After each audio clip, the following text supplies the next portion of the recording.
Hola, bienvenidos a este espacio de Semana TV. Soy Carlos Enrique Rodríguez, subdirector de Semana.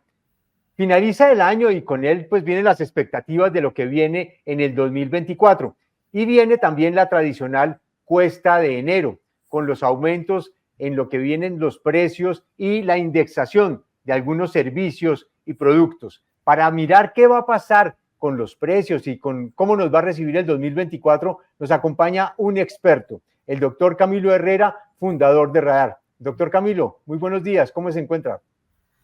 Carlos, muy buenos días y a toda la audiencia. Afortunadamente me encuentro bien, tomando café como siempre. Muy bien, bienvenido. Muchas gracias por acompañarnos. Bueno, la idea es un poco prepararnos y contarle a la audiencia qué nos espera y cómo nos debemos preparar para el inicio del año. ¿Cómo va a ser ese inicio del año en materia de indexación con una inflación que si bien ha venido cayendo desde marzo, todavía se mantiene alta y la reducción ha sido gradual, incluso frente a países como Brasil, Chile o Perú? A ver, digamos que las noticias de la cuesta de enero son medianamente buenas para Colombia. Y entendiendo esa cuesta de enero, Carlos, como enero y febrero, no es solamente enero, es una cosa que se alarga un poquito más en función de cómo se transmiten los precios y la cantidad de categorías y temporadas que se van ajustando ahí. La primera buena noticia es, como lo informó la ministra de Trabajo, muchas categorías, sobre todo del sector público, empiezan a desindexarse tanto de la inflación como del salario mínimo, lo cual es una noticia maravillosa. Ya son cerca de 150 indexaciones que existían en años pasados que ya no existen, y eso hace que la transmisión de la inflación y del salario mínimo sea menor. Digamos que esa es la buena noticia. La otra buena noticia es, como usted bien lo menciona, la inflación sigue cediendo y seguramente durante el primer trimestre del año 2024 va a seguir en una tendencia de freno. Vamos a ver a qué velocidad frena y a qué velocidad no frena. Entonces, para entender esa cuesta de enero vale la pena teorizar un poquito. Lo primero es que la mayoría de los hogares que tienen algún tipo de ingreso reciben ingreso en diciembre, por allá el 20 de diciembre, y vuelven a recibir dinero los que tienen quincena el 15 o el 14 de enero o hasta finales de enero. Entonces, los que reciben dinero el 20 de diciembre y solo les dan dinero hasta final de enero, pues es un mes muy largo, de cerca de 40 días o más, donde no tienen ingresos. Ese es quizás uno de los componentes más grandes de esa cuesta y de esa dificultad. Obviamente, a esto vienen las indexaciones del aumento de particularmente arriendos, dependiendo cómo esté el contrato de cada persona, de servicios públicos, de salud y de educación. Entonces, todos estamos pendientes de cuánto va a ser la norma de aumento de educación, que aún no ha salido emitida por parte del gobierno nacional, ni tampoco el aumento del salario mínimo. Pero no podría especular que el salario mínimo está entre el 10, 11, 12%. Vamos a ver cómo se comportan las negociaciones de los sindicatos frente a esto. Entonces, el primer trimestre, los hogares colombianos tienden a ser muy apretados al peso. Como vienen de un gran gasto en diciembre, donde básicamente no ahorraron, y comienza la temporada escolar y la temporada de cambio de ropa y la temporada de ajustarnos para las metas que nos ponemos en el año siguiente, la gente comienza el año muy cuidadosa. No es muy distinto, Carlos y audiencia, a cuando uno comienza el año diciendo que voy a bajar de peso. Uno en enero es muy juicioso, se cuida y no come y hasta hace ejercicio, y en la medida en que va pasando el año, pues las cosas tienen una dinámica totalmente distinta. Entonces parecería que no hay inicialmente un componente de presión muy fuerte sobre la inflación. Más cabe anotar varias cosas, como ya lo saben ustedes, o si no, pues pongámoslo en la mesa.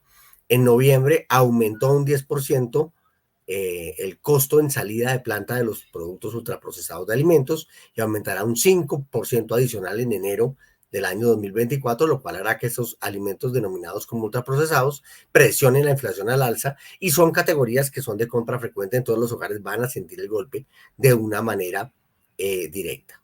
Segundo, seguirá el aumento en el precio de la gasolina corriente y la gasolina premium.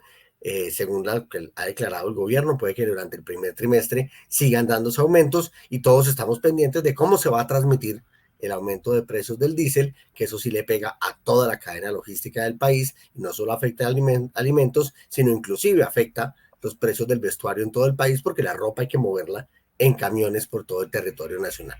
Entonces, digamos que en una primera revisión, Carlos, uno diría, no hay señales de pánico para el primer trimestre, pero todo depende de cuánto aumente el salario mínimo y claramente cómo se transmita el tema de ultraprocesados y qué tan intenso llegue el fenómeno del niño, que afecte el precio de los alimentos en el mercado colombiano. Vamos por partes. Usted mencionó un tema que es muy sensible y es el tema de los arriendos. Este año tuvimos un techo del 13 y pico, que fue la inflación del año pasado para el ¿Cierto? aumento de los arriendos. ¿Qué tanto llegaron a ese nivel los aumentos de los arriendos o los dueños de los inmuebles prefirieron mantenerse con unos precios mucho más bajos para garantizar que los arrendatarios se quedaran? A ver, históricamente los contratos, o muchos de los contratos, dicen que el arriendo sube IPC del año anterior más uno o más dos. Eso depende cómo se defina el contrato y dentro de la norma es posible. Pero cuando uno mira las cifras del DANE, Carlos, normalmente arriendos sufre un aumento de precio muy inferior a la inflación del año anterior. Porque obviamente hay arriendos que empezaron de cero, no habían, digamos, usted compra un apartamento hoy y lo ponen arriendo, no hay una diferencia de precio frente al año pasado. Hay gente que tiene unos contratos definidos casi que fijos en el tiempo y hay unas negociaciones con los dueños de esos inmuebles que hacen que de una u otra manera el precio de esa inflación de arriendo sea muy baja. En los últimos años, si no me equivoco, aquí estoy intentando abrir un archivo para dar un dato más exacto, eh, el aumento de los arriendos es menos del 60% de la inflación del año anterior. Entonces no es una cosa que se transmita con toda la fuerza que uno piensa que se debería transmitir, pero sí es una cosa que afecta a ciertos hogares y esto depende de qué ciudad sea, de qué estrato sea y de qué condiciones estemos hablando, porque obviamente no todo es igual en el mercado. El otro tema que usted mencionó es el de la gasolina. Y en el tema de la gasolina hay una discusión y es que el precio del petróleo internacionalmente viene cayendo. Algunos analistas dicen que ya es suficiente con los aumentos que ha hecho el gobierno y de hecho, pues parecería que el gobierno está mirando que no son necesarios muchos más aumentos. Sin embargo, la atención viene por el tema del diésel y han hablado de hacer solo unos aumentos a grandes consumidores. Esos aumentos selectivos también podrían generar esos impactos grandes en precios o no. A ver, el problema grande del tema de precios es que tiene que ver con los costos. O sea, la gente cree que si usted aumenta el salario, la gente tiene más plata y entonces puede comprar más. Eso es cierto, sí, solo si los costos no subieran. Pero usted al aumentar el salario lo que hace es aumentar la estructura de costos de las compañías, que a la vez tiene un aumento por el aumento del precio del diésel, que hay que mover la carga y comprar productos que se mueven con carga, más los peajes, más el precio de la gasolina, más otra cantidad de cosas que hacen que los costos aumenten. Antes del año 2023, las estructuras de costos en Colombia para las compañías crecieron cerca de un 20% y la inflación no llegó a transmitirse a más del 13%. Es decir, las empresas se comieron una gran cantidad de aumento de sus costos, lo cual reduce los márgenes de las compañías y eso no es una buena noticia porque pues, pone en riesgo la sostenibilidad de las empresas e incluso afecta de manera clara el recaudo tributario. Pero este tema de la gasolina es un no negociable. Colombia no puede seguir financiando una gasolina que no tiene por qué estar financiando. O sea, los recursos del fisco nacional son limitados y tenemos que ser muy eficientes a qué se los damos y a qué no se los damos. Entonces, afortunadamente, el gobierno, de una manera técnica y sensata, empezó a subir el precio de la gasolina corriente y la población de alguna manera lo entendió, sabiendo que esto no afecta a la totalidad de la inflación de la población, sino más o menos el 30% de los hogares que tienen carros o motos. Digamos que eso no es tan fuerte. Y algo pegó en logística, porque hay camiones de pequeño tamaño que se mueven entre las ciudades que usan ese tipo de combustible. Pero cuando usted ya entra a diésel, se refiere a grandes camiones, se refiere a tractomulas y todo se mueve con esto. La papa que llega a las ciudades, la ropa que llega de los puertos, los vehículos que llegan de nivel internacional, inclusive los alimentos de todo el país moviéndose por diferentes ciudades y municipios, desde las zonas de siembra hasta los centros de abasto. Entonces, esto sí metería un golpe fuerte en los costos, que es lo que podría hacer que la inflación decrezca a una velocidad menor. Y esto tiene unas implicaciones fuertes porque es que el tema no es que la inflación ceda rápido o despacio, sino que una inflación alta implica inevitablemente unas tasas de interés altas y esto hace que el mercado pues se mueva a una velocidad mucho menor de lo que esperábamos. Entonces, devolviéndome a la pregunta anterior, Carlos, la inflación de arriendos en Colombia para noviembre de este año fue solamente del 7,43. Entonces está muy por debajo del total de la inflación del año pasado, que fue más de un 13%. Si uno mira, eso no es que se transmita tan directamente.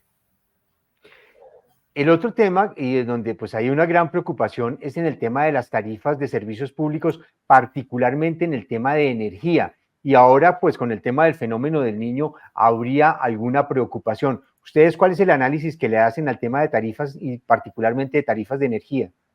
A ver, el tema de tarifas en Colombia es una cosa que tiene por lo menos tres componentes que son muy importantes. Uno, la estructura de costos, que tiene que ver con la generación de los servicios públicos, sea agua, sea energía, sea teléfono e inclusive internet en muchos de los casos. Y esto tiene que ver con a cuánto están los costos de producción y a cuántas de las cosas que traemos son importadas, lo cual tiene un componente que no es menor. Para el caso particular de energía, sabemos que la regulación que existe en la CREC es algo complicada a nivel de tarifas, no es fácil de explicar y se está intentando cambiar esa norma de las tarifas eléctricas.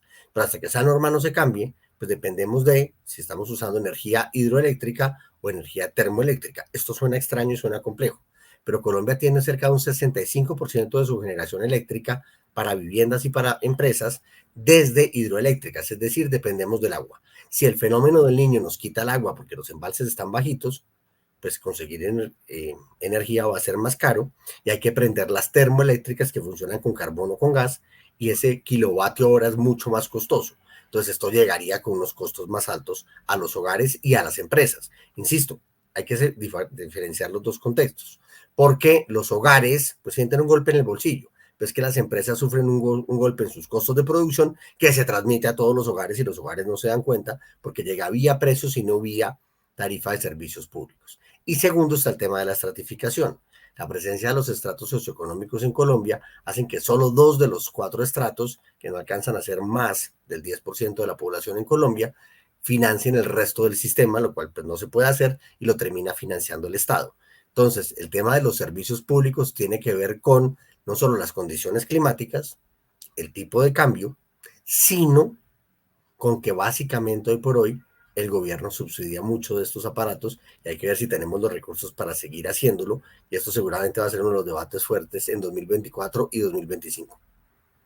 Usted mencionó al principio de la conversación, doctor Herrera, el tema de la temporada escolar. Y yo quiero Sí. detenerme un poco, ¿qué tanto impacto tiene esa temporada en lo que llamamos nosotros la cuesta de enero, o cuesta de enero y febrero, como usted lo mencionó? A ver, la temporada escolar puede generar dentro del total del mercado en enero y en febrero cerca de un 5% de crecimiento del gasto de los hogares en esos meses. Claro, no todos los hogares tienen hijos y si tienen hijos no todos están en kinder, no todos están o sea, en preescolar, en primaria, en secundaria o en universitaria, donde los componentes de costo pues obviamente van a ser diferentes. Hay que entenderle que la canasta educativa está cambiando. Es una revolución muy lenta, pero ocurre. Hay menos niños, esto hace que los costos de educación sean diferentes. Segundo, hay unos cambios tecnológicos importantes donde los colegios hoy demandan más el uso de plataformas que la compra y la venta de libros e inclusive los artículos escolares han cambiado. O sea, si bien aún mucha población aún se mantiene con cuadernos, lápices y bolígrafos o esferos, pues evidentemente no el total de la población está en ese esquema. Entonces estamos ante un cambio de la forma de la educación y de los insumos de educación. Entonces, esa cuesta puede ser cercana al 4% porque no solo incluye las matrículas y las pensiones, que muchas de las matrículas se pagan realmente en diciembre, sino el aumento en pensiones, el tema de textos escolares y tecnología, sino que también implica ropa, implica uniformes o implica la ropa que los jóvenes o los niños vayan a usar durante el año 2024.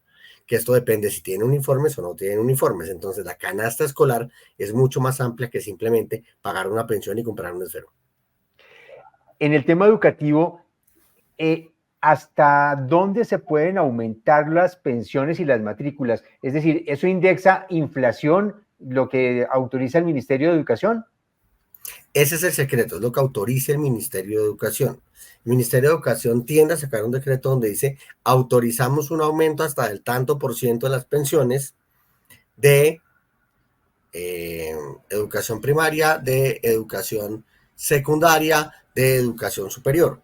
Y eso tiende a aplicar a las matrículas y pensiones que ya están vigentes. Es decir, si mi hijo está en segundo de primaria, yo no sé si aún se sigue diciendo segundo de primaria, en segundo de primaria, pues él paga una pensión en primero de primaria y solo puede subir lo que suba la norma. Pero si mi hijo está entrando al colegio en educación, en jardín infantil, ahí la regulación es distinta porque no hay un precio base contra el que compararse. Entonces, esos aumentos son diferentes. Lo mismo pasa en los primeros semestres de las universidades. Entonces, el grueso de los aumentos se dan en lo que ya tiene algún histórico que puede ser regulado y en esos primeros años tienden a darse unos aumentos un poquito más altos, pero en el promedio tiende a mantenerse muy cerca de la inflación del año anterior, lo cual es una trampa para el sistema educativo.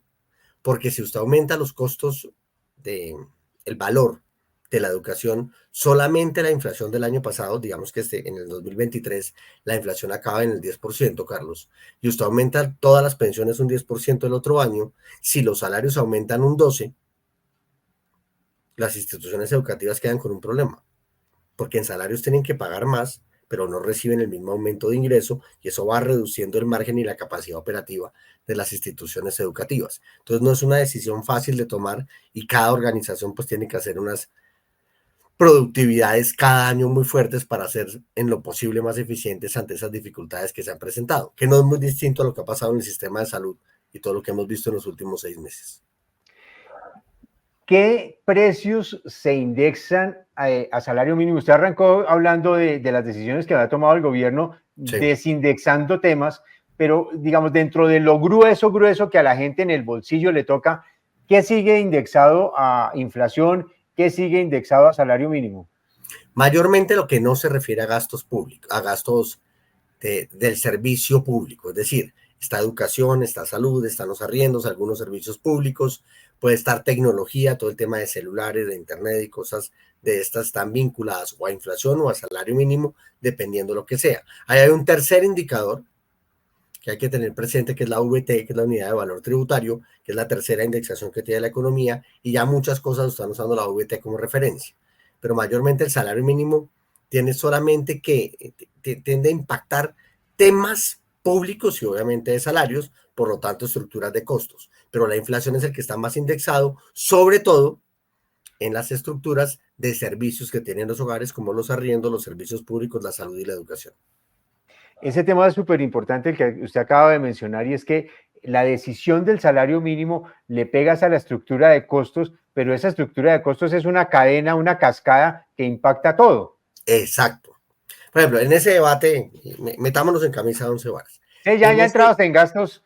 Sí, en ese debate de salario mínimo, pues uno entiende la posición de los sindicatos en que digan queremos que nos aumenten un 18 o un 20%. Pues claro, todo el mundo quiere que le suban el sueldo. Yo creo que esa discusión ni siquiera existe y está bien tener ese pensamiento. Pero si usted aumenta un 18% los salarios en Colombia, tiene que aumentar las estructuras de costos, no en un 18% porque seguramente el tema laboral no es el 100% de los costos de las compañías. Hay compañías en las que sí, hay compañías en las que no, pero aumentar un 18% presiona la estructura de costos. Entonces la empresa no le queda otra opción que subir los precios y subirlos más de lo que se estaba esperando. Y eso al final lo que hace es comerse el aumento de los salarios.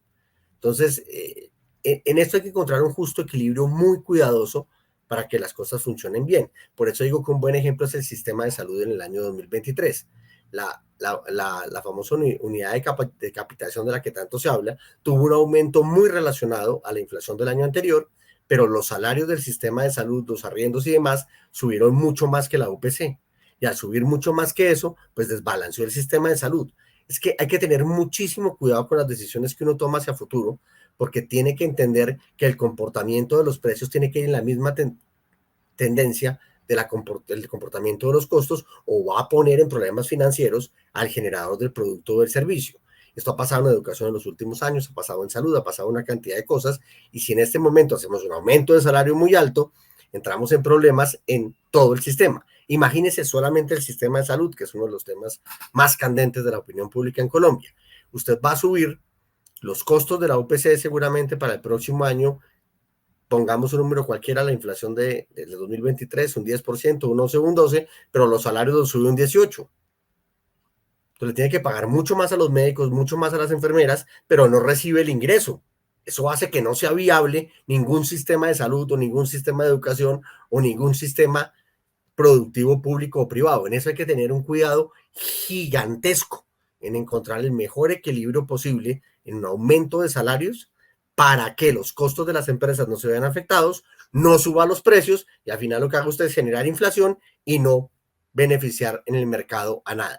Fuera de eso, si usted sube mucho el salario, pues las empresas no pueden contratar más personas y tienen que tomar decisiones que nunca son fáciles dentro de las organizaciones. Si digo algún tema que no sea cierto, por favor, corríjame. Estamos en una tensión, digamos, inflacionaria que aunque viene cayendo, no cae tan rápido como todos esperaríamos. Esperamos que en el 2024 caiga mucho más rápido de lo que cayó este año. Pero digamos, hay una tensión inflacionaria con unos rezagos de precios y lo hemos visto en el tema de las tarifas, por ejemplo, de servicios públicos, particularmente de energía.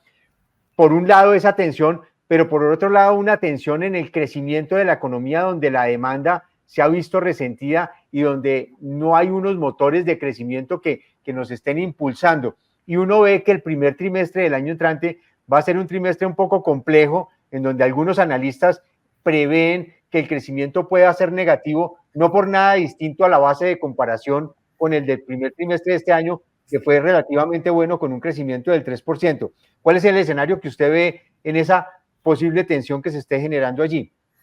A ver, usted ahí me está metiendo en un dolor de cabeza, pero voy a intentar solucionarlo de la mejor manera. Lo primero es que voy a decir una cosa medianamente impopular para muchas personas.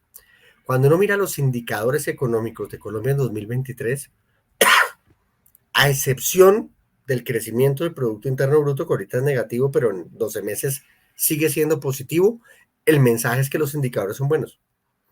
La tasa de desempleo cae, la inflación cae, el tipo de cambio cae, el déficit fiscal cae, el déficit comercial cae, el déficit en balanza de pagos cae. O sea, el grueso de los datos de la economía en 2023 son buenos. Son datos que lo que dicen es el ajuste se está dando por donde se tiene que dar. Claro, a nivel de Producto Interno Bruto crecemos muy poquito o estamos en una caída como nos pasó en el tercer trimestre del 2023. Pero ¿por qué es esa caída, Carlos? Por dos componentes fundamentales. Uno, crecimos muchísimo en el 22. O sea, una cosa que se nos olvida meter en la discusión siempre es que 21 y 22 los crecimientos de la economía fueron muy grandes.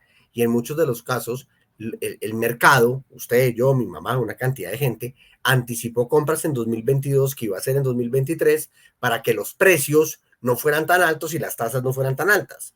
O sea, la gente al ver que las cosas subían, pues se anticiparon, la gente no es boba. Esa anticipación hizo que la producción creciera mucho, la economía creció 7.3 en el año 2022, cuando históricamente crecemos al 3, al 3.5, o sea, en un año crecimos lo que queremos haber crecido en 2 años, entonces 2023 inevitablemente iba a tener un crecimiento lento. No es una cosa sorprendente y es parte de lo que usted hablaba del efecto base. La economía creció demasiado. A eso se suma la decisión del Banco de la República de frenar la economía, que no es una decisión loca, es una decisión técnica, es una decisión sensata. Cuando usted va en un carro a más de 100 kilómetros por hora, usted va a frenar el carro por si le toca reaccionar a lo que sea, tenga una capacidad de hacerlo. Entonces el Banco de la República sube las tasas en función de que la inflación está alta, sube las tasas y está haciendo que la industria pues invierta menos y se ve en inversión, los hogares inviertan menos en bienes durables y semidurables, esto se ve en la caída del gasto, pero esto no ha generado una caída de la inflación tan rápida. ¿Por qué? Porque la inflación en Colombia no es solamente de demanda, también es de costos. Y hasta que los costos no se regulen a nivel mundial y a nivel local, no vamos a poder transmitir eso a la dinámica de aumento de precios, que es lo que llega a inflación. Entonces, si los salarios siguen aumentando, es difícil bajar la inflación. Si los precios internacionales de los productos básicos siguen creciendo, es difícil bajar la inflación. Si a eso le sumamos que las tasas de interés para la industria siguen altas, es difícil bajar la inflación. Entonces, lo que estamos ante lo que los técnicos llamarían una inflación espesa, porque es una inflación de costos que no han terminado de transmitirse a precio final, que hace que los precios aún sigan subiendo sistemáticamente, no a la misma velocidad que venían subiendo en el primer semestre del año 2023, pero siguen creciendo y no hay nada que permita que la inflación ceda. Entonces, sabemos que la inflación va a bajar. Yo no veo cómo vaya a bajar rápido, a menos de que haya una guerra de promociones gigantesca en el mercado, que ya entendí que no va a llegar. Yo esperé todo 2022 una guerra de promociones que no se dio, y no se dio por ese aumento de los costos en las compañías. Carlos, es que una cantidad de compañías compraron insumos a 4.800 y 5.000 pesos por dólar. Hoy el dólar está a 4.000 o cerca de 4.000. Obviamente no sé cuándo se emite este programa, no va a caer en el error del detalle del día, pero eso lo que es pues una revaluación del 20% o del 25%. Entonces, ante eso, la estructura de costos está completamente afectada, no hay forma de bajar precios en un momento dado. Entonces, piensa uno, ¿dónde está el motor del crecimiento de la economía? El gobierno nacional dice, aumentemos el salario, los hogares van a gastar más.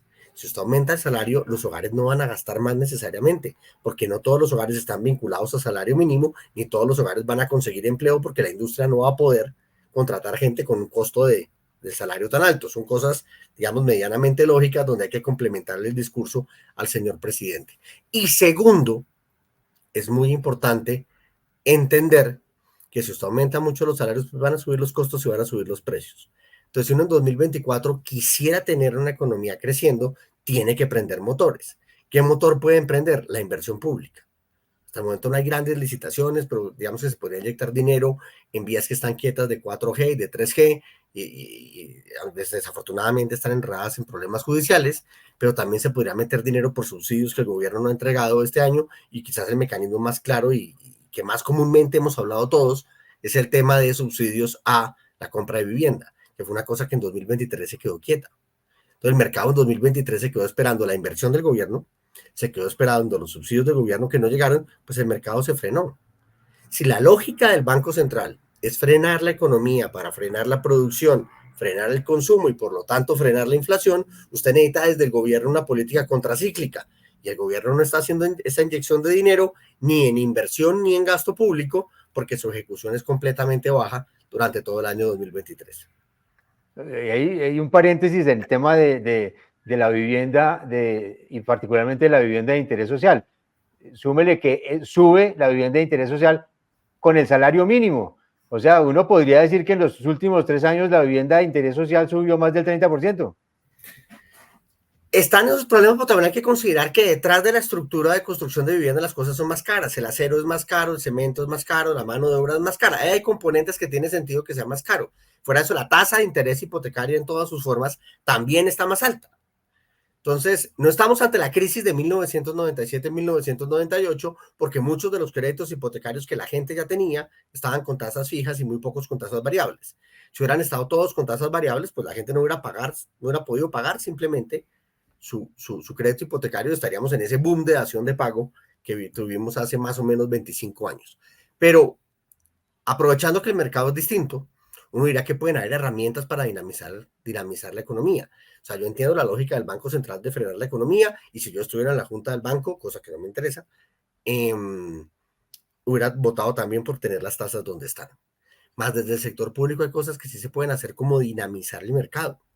O sea, una inyección de capital para hacer carreteras, para hacer puentes, para hacer una cantidad de cosas, permitiría que la economía se moviera. Pero aún estamos destrabando si vamos a ayudar a las vías de 4G, que el gobierno en un momento dado dijo que eran para ricos, o vamos a ayudar, son caminos vecinales, conjuntas de acción comunal, donde el impacto sería mucho menor y de baja escala en la economía. Si usted quiere reactivar la economía, el gobierno tiene una chequera para poder reactivar la economía que no está usando.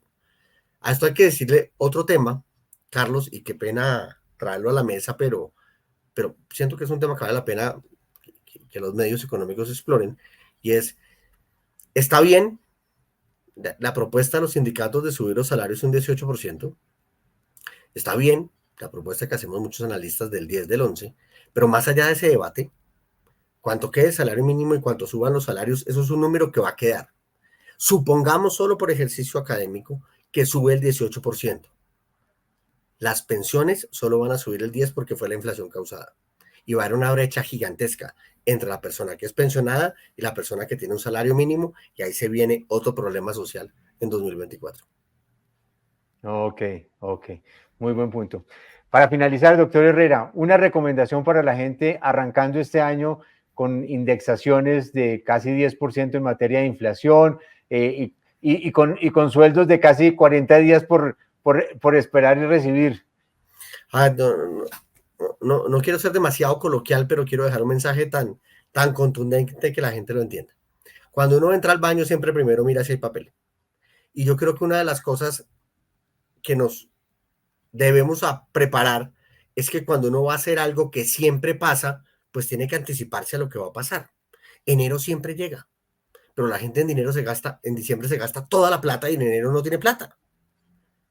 Entonces, una cosa que tenemos que lograr como colombianos, que es dificilísima, Carlos, es hacer que el ahorro sea el primer gasto de los hogares. A usted ya llega 1 o 2 millones de pesos a su casa todos los meses. Coja 5.000, 10.000, 20.000, 50.000, lo que usted define y considere, y ese es el primer gasto, eso lo ahorra y no lo toca, para poder tener un colchón, para poder manejar las situaciones imprevistas que vengan en el mercado, como estos cambios de precios, como las oportunidades de compra que se den, un fenómeno médico, cualquier cosa que pueda pasar en la familia. Porque es que el gasto frecuente de los hogares siempre es difícil. Si no tenemos un colchón, es donde vamos a tener problemas grandes en la calidad de vida. Entonces, yo sé que decirle que la gente que ahorre no es fácil, más aún en una economía donde la gente tiene la idea, Carlos, peligrosísima, de que ahorrar es comprar barato. Yo me ahorré 100.000 pesos porque compré esto con un descuento del 20%. No, no se ahorró nada. Si usted sus 100.000 pesos los guardó, ahí sí le creo que hubo un ahorro, pero es que no lo hizo así. Usted cogió esa plata y se la gastó en otra cosa, o sea, básicamente no hubo ahorro. Lo primero que tenemos que hacer es entender que haya ahorro. Lo segundo tenemos que hacer, enero siempre llega, preparémonos para enero. No seamos la hormiga, no seamos la cigarra, seamos la hormiga. Uno sabe que va a llegar el invierno, uno tiene que prepararse para el invierno. Y tercero, en alguna medida, que es muy difícil para los hogares colombianos, intentar manejar un presupuesto de gasto. Esto ya es una técnica mucho más alta, porque significa que usted sabe qué va a gastar y en qué no va a gastar. Pues yo creo que el primer mensaje para el primer trimestre del año 2024 es que tenemos que, en una de esas 12 uvas que nos vamos a comer en diciembre, que una de esas 12 uvas sea que aprendamos a ahorrar. Y que en los primeros 3 meses del año, donde somos más juiciosos, insisto, como hacemos en la dieta, empecemos con ese ejercicio del ahorro, que es una cosa que es muy útil, inclusive en el corto plazo para muchísimos hogares. Entonces, por eso quería ser muy tajante con la idea del papel higiénico, porque uno siempre que entra al baño, pues mira si hay papel higiénico. Es una cosa que es, si algo va a pasar, tengo que estar preparado, pero con el ahorro no lo hacemos. Si uno lograra cambiar la mentalidad del colombiano en eso, seguramente mucho de la economía colombiana mejoraría. Doctor Camilo, muchísimas gracias como siempre por esta conversación. Unas felices fiestas y nos encontramos el próximo año. Muchas gracias por su tiempo. Lo mismo, don Carlos, a usted, a su equipo, a toda su audiencia, una feliz Navidad y un 2024 con sumo bienestar. Muchísimas gracias. A ustedes mil gracias por acompañarnos y si no nos vemos, un feliz año y una feliz Navidad para todos.